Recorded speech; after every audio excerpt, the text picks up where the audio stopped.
Video ini dipersembahkan oleh Bandung Study Club, Smart Friend, dan Khan Academy. Kita sudah banyak membahas mengenai medan elektrostatik ya di video sebelumnya, juga mengenai potensial dari muatan atau energi potensial dari muatan ya pada sebuah medan. Dan sekarang kita lihat ya, apabila kita memiliki suatu beda potensial tapi di sini muatan bisa berpindah tempat ya di sini ya. Jadi di sini kita akan belajar mengenai rangkaian listrik atau sirkuit ya. Dan misalkan kita memiliki suatu sumber dari tegangan, kita gambar dulu ya sumber tegangan kita. Misalkan sumber tegangan kita ini sebuah baterai ya. Ini terminal positifnya, ini kutub positifnya, dan ini yang negatif. Oke, kita akan membahas di video lain mengenai bagaimana baterai ini bekerja ya. Tapi yang di sini intinya baterai ini bekerja tidak peduli berapa banyak muatan yang telah berpindah di antara dua kutub ini, baterai ini akan selalu memiliki tegangan atau beda potensial yang konstan ya di sini ya. Memang berbeda jauh dengan kapasitor di sini, dimana kalau kapasitor jika muatan berpindah maka muatan di sisi yang satunya akan habis ya, maka akan berkurang. Tapi kalau misalnya baterai ini dia lain ya, dimana kalau misalnya muatan berpindah, beda potensialnya akan tetap di sini. Dan inilah satu keunikan dari sifat baterai di sini ya. Jadi jika muatan dia berpindah kutub, maka tegangan di antara muatan ini akan tetap di sini. Oke, misalkan kita punya suatu instrumen ya. Misalkan baterai ini dihubungkan dengan sebuah kabel, dan kabel ini merupakan suatu konduktor yang amat sangat bagus di sini. Misalkan kabel ini adalah konduktor yang sempurna ya. Di sini kita punya bentuknya seperti ini ya, sirkuit kita. Jadi dia menghubungkan baterai ini dari kutub positif ke kutub negatif di sini. Dan di sini kabel ini dia menghubungkan dari kutub positif ke kutub negatif ya di sini ya. Dimana nanti kabel ini merupakan tempat untuk muatannya berjalan. Jadi garis ini merupakan kabel kita. Dan sebenarnya ini tidak ngaruh ya, dia ada sudut-sudut di pinggir sini. Ini cuma untuk gambarnya supaya lebih bagus aja. Jadi di sini kita punya konduktor yang amat sangat bagus. Kabel ini terbuat dari konduktor amat sangat bagus, di mana tidak terjadi impedansi. Lalu di tengah sini terjadi sebuah impedansi ya, di yang zigzag ini. Ini akan terjadi sebuah impedansi. Lalu di sini akan dilanjutkan lagi pada konduktor yang bagus ya, yang sempurna ini. Dan gimana muatan pada rangkaian ini berpindah sebenarnya?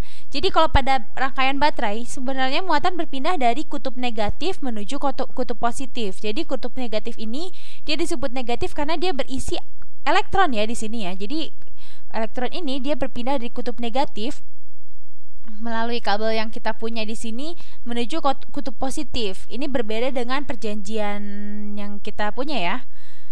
Perjanjian arah yang sudah kita punya, di mana kalau di perjanjian arah yang sudah kita bahas, muatan ini bergerak dari kutub positif menuju kutub negatif. Dan sebenarnya kalau misalnya di baterai, walaupun dia bergerak dari kutub negatif menuju kutub positif, kita akan menggunakan perjanjian tanda atau perjanjian arah yang sama, di mana di sini kita akan menggambarkan arah dari arus listrik di rangkaian baterai ini akan searah dengan perjanjian kita ya, perjanjian tanda kita. Dan kita lihat di sini apa yang dimaksud dengan I ini adalah arus listrik ya. Jadi apa yang dimaksud dengan I? Jadi I ini menggambarkan arus dari muatan yang berpindah ya, dari kutub negatif ke kutub positif. Atau kalau misalnya menurut perjanjian tanda kita, muatan berpindah dari kutub positif ke kutub negatif di sini. Jadi I ini dia menggambarkan arusnya ya, arus perpindahan muatan ini, di mana arus ini merupakan kecepatannya ya, kecepatan perpindahan muatan ya dari kutub negatif ke kutub positif atau kutub positif ke kutub negatif ya. Oke, kita di sini akan menggunakan perjanjian tanda aja, di mana perjanjian tanda kita menggambarkan atau menyebutkan muatan berpindah dari kutub positif ke kutub negatif, walaupun pada realitanya di rangkaian baterai ini dia berpindah dari kutub negatif ke kutub positif. Sekarang kita pakai perjanjian tanda kita di sini. Oke, jadi visualisasinya ya. Jadi sini akan terjadi sebuah elektron. Elektron ini dia akan berpindah di kabel ini ya, kabel yang sangat yang merupakan konduktor yang sangat bagus tanpa impedansi. Lalu di tengah sini dia akan melakukan akan terjadi impedansi, di mana pada di sini dia akan bertabrakan dengan atom-atom lain ya. Jadi di kabel yang lurusnya dia tidak bertabrakan dengan atom-atom lain, tapi di sini di yang tengah sini dia terjadi impedansi karena dia saling bertabrakan ya, bertabrakan dengan atom-atom lain yang menghambat jalannya si elektron yang kita punya di sini menuju kutub positif tentunya. Sehingga di sini di tengah sini perjalanan elektron kita akan terhambat ya, dan akan semakin lambat di sini, akan melambat. Dan yang tanda seperti ini atau bentuk komponen seperti ini kita sebut sebagai resistor, di mana resistor ini dia bertugas untuk menghambat perjalanan atau kecepatan elektron yang kita punya di sini. Oke, sekarang kita lihat ya. Kita punya arus atau I ini sama dengan perubahan atau pergerakan dari muatan kita dibagi dengan waktunya ya. Jadi perubahan muatan kita dibagi dengan waktunya di sini. Dan kita lihat ya, apa hubungannya beda potensial kita dengan arus yang kita punya di sini. Jadi apa yang dimaksud dengan beda potensial atau voltase? Voltase adalah seberapa besar muatan ini ingin berpindah. Jadi jika ada perbedaan tegangan yang besar di antara kedua terminal ini, maka elektron yang berada pada terminal negatif ini amat sangat ingin berpindah menuju terminal positif. Jadi banyak orang yang salah mengira kalau voltase ini adalah beda potensial yang mengakibatkan elektron dari kutub negatif berpindah ke kutub positif akibat adanya gaya elektromotif. Tapi yang dari sudah kita pelajari, tidak ada gaya di sini ya. Jadi yang terlibat di sini adalah beda potensial yang membuat elektron ini berpindah. Jadi seberapa besar elektron ini ingin berpindah dari kutub negatif menuju kutub positif. Jadi jika kita sudah memberikan elektron ini jalur di rangkaian ini, elektron akan mulai berpindah ya. Dan kita asumsikan kabel di sini ideal dan tidak memiliki hambatan sehingga elektron dapat bergerak secepat mungkin. Dan ketika elektron ini bertemu dengan resistor yang ada di sini, si elektron ini akan melambat ya, karena dia akan saling bertabrakan, dan sehingga di sini dia akan mengalami perlambatan ya, perlambatan kecepatan dia untuk berpindah ke kutub positif ini. Dan setelah dihambat di sini, dia akan langsung kembali lagi ya. Jadi setelah dihambat dia akan melanjutkan perjalanannya di sini. Ini arah dari elektron kita.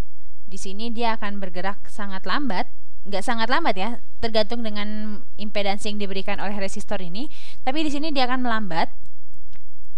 Setelah dia melewati resistor, dari sini dia akan melewati resistor, dan setelah dia melewati resistor dia akan menuju kutub positif ya. Sehingga kita lihat resistor ini kita anggap sebagai bottleneck atau leher botol ya. Jadi dia terjadi kemacetan di resistor ini, sehingga kecepatan muatan berpindah dari kutub negatif ke kutub positif di sini ini akan sama dengan kecepatan muatan ini bisa berhasil melewati resistor ya. Maka dari itu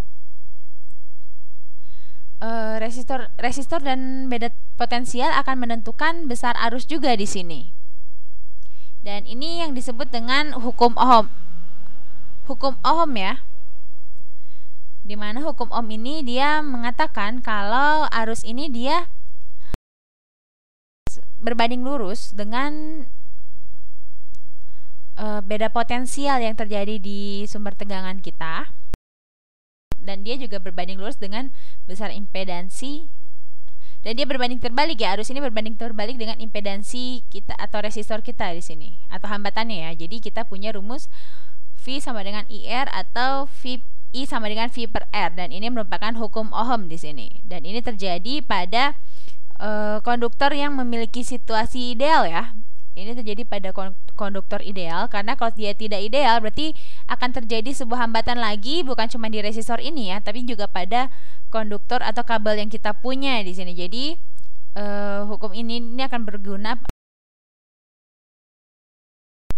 berlaku pada konduktor yang super ideal di sini, di mana dia juga memiliki temperatur yang ideal atau temperatur yang sudah ditentukan ya.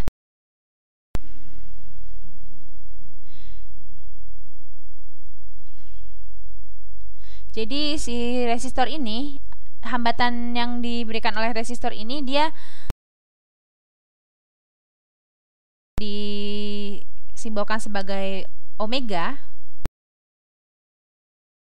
Dan misalkan kita punya beda potensial sebesar 16 volt di sini, dan kita punya resistor yang besarnya 8 ohm ya. Jadi omega ini disebut ohm di sini.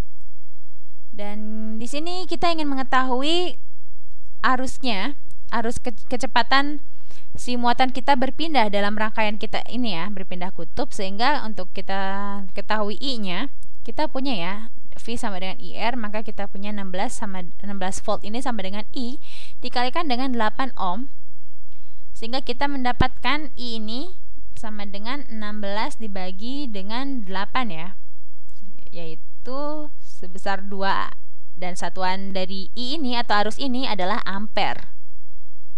Dan ampere ini merupakan satuan dari arus ya, dari arus listrik, dan kita tahu ya kalau misalnya ampere ini atau arus listrik ini merupakan perubahan muatan per waktu. Jadi ampere ini bisa kita sebut sebagai coulomb per second di sini. Oke, kita lanjutkan lagi di video selanjutnya, masih membahas mengenai sirkuit ini ya. Sampai ketemu lagi. Video ini dipersembahkan oleh Bandung Study Club, Smart Friend, dan Khan Academy.